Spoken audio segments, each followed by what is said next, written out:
ጭናቅን ተተረረ አይስነፍን ሰሪሐ አይደክምን ረሃፀይን ደመይን ህይወተይን አይበቀኽን ክሳብ ዕላማይ ዝጭብጥ አይሕለልን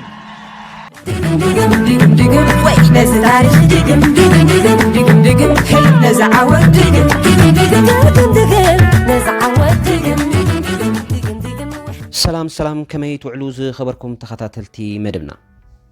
ንሎሚ ኸኣ ን13 ሚያዝያ ኮሚሽን ዶብ ኤርትራን ኢትዮጵያን ምኽንያት ብምግባር ብቦርድ ክፍሊ ጋዜጣን ዝተዳለወ ጽሑፍ ናባኹም ነብሎ ምክትታልኩም ንዕድም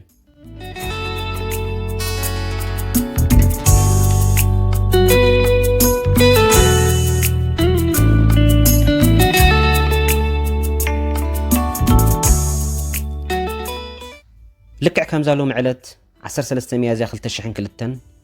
ኮሚሽን ዶብ ኤርትራን ኢትዮጵያን ብመሰረት ስምምዕ አልጀርስ ቀያድን ናይ መወዳእታን ብይኑ ዝሃበላ እያ ኣብ ዘረባተን መዴን ተንታኖ እናሻዕ በጫቕ ዝብል ኣብ ዝቐረባ ግዜ እውን ክድህ ዝቐነየ ሕቕታታት ኣሎ በዚ ገጣም እዚ ጉጉይ ኣባህላታት ምእራም ኣገዳሲ ይኸውን ዶብ ዝመንቀልዩ ኪናት ወያነ ብገዚፍ ድጎማን ድርኺትን ግዳማውያን ኣብ ጉንበት 1998 ኣብ ልዕሊ ህዝቢ ኤርትራ ብወግዒ ኩናት ምስ ኣወጀት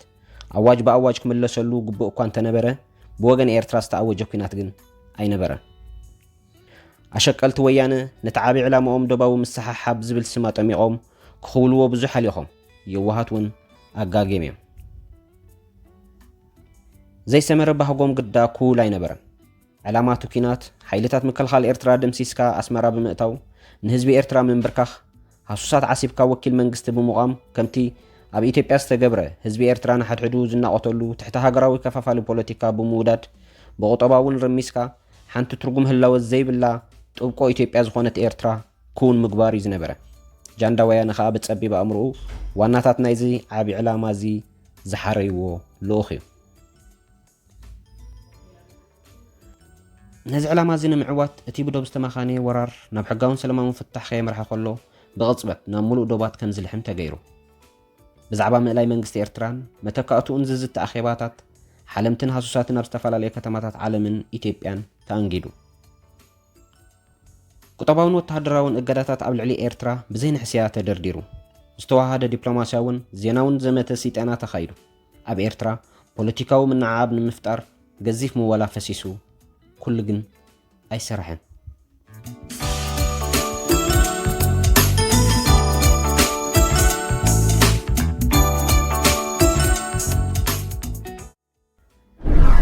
ኣብ ጉዳይ ዶብ ኤርትራን ኢትዮጵያን ዘይተወደአ ነገር ከም ዘሎ ኣምሲሎም ዝዛረቡ ባሃማት ኣይተሳእኑ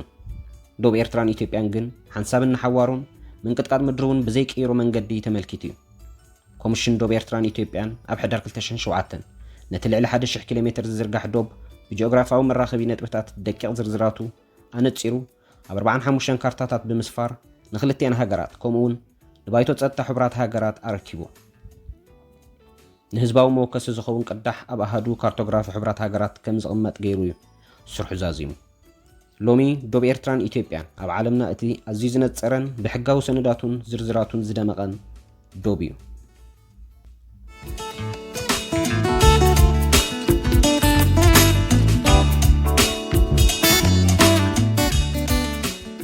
ኣብ መንጎ ህዝብታት ኤርትራን ኢትዮጵያን ኮነ ህዝቢ ኤርትራን ህዝቢ ክልል ትግራይን ብዘይካ ትሕሰተ ሕጊ ካልእ ዘዋጥጥ ጉዳይ ወይ ዛዕባ ኣይፀንሐን በዓል ገዚፍ ፀጋታት ምድርን ባሕርን ደሴታትን ህዝቢ ኤርትራ መትከሉ ፍሉጥ እዩ ዘይናትና ኣይንደልን ናትና ኣይንህብን እዩ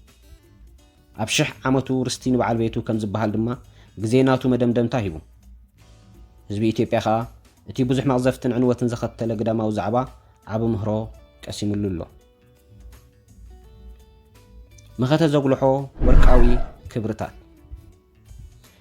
ነዚ እከይኒ ዓመታት ውዲት እዚ ዘበርዓነ ክብርታት ህዝቢ ኤርትራ ቃላት ፕሬሲደንት ኢሳያስ ብኸምዚ ይገልጾ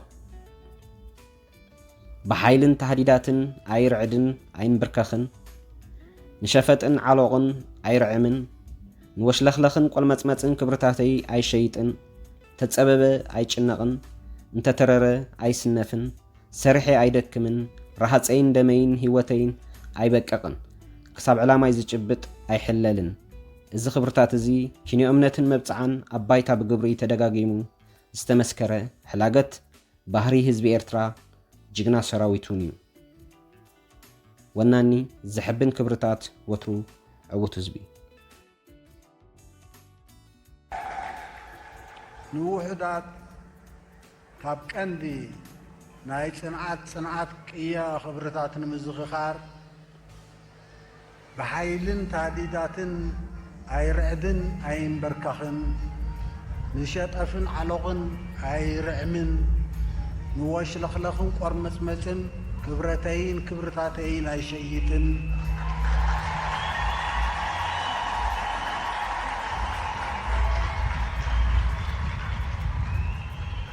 ተጸበበ ኣይጭነቕን ተተረረ ኣይስነፍን ሰሪሐ ኣይደክምን ረሃፀይን ደመይን ህይወተይን ኣይበቀኽን ክሳብ ዕላማይ ዝጭብጥ ኣይሕለልን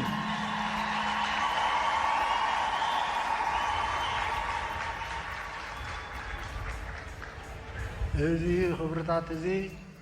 ኪኖ እምነትን መብፅዓን ኣባይታ ብግብሪ ተደጋጊሙ ዝተመስከረ ሕላገታት ባህሪ ህዝቢ ኤርትራ ዝኸበርኩም ተኸታተልቲ መደብና ዝኽትከታተልዎ ፀናሕኩም ብቦርድ ክፍሊ ጋዜጣ ን13 ሚያዝያ 2002 ብቢይን ኮሚሽን ዶብ ኤርትራን ኢትዮጵያን ዝምልከት ዝወፀ ጽሑፍ እዩ ስለምክትታልኩም ነመስግን ብሩኽ መዓልቲ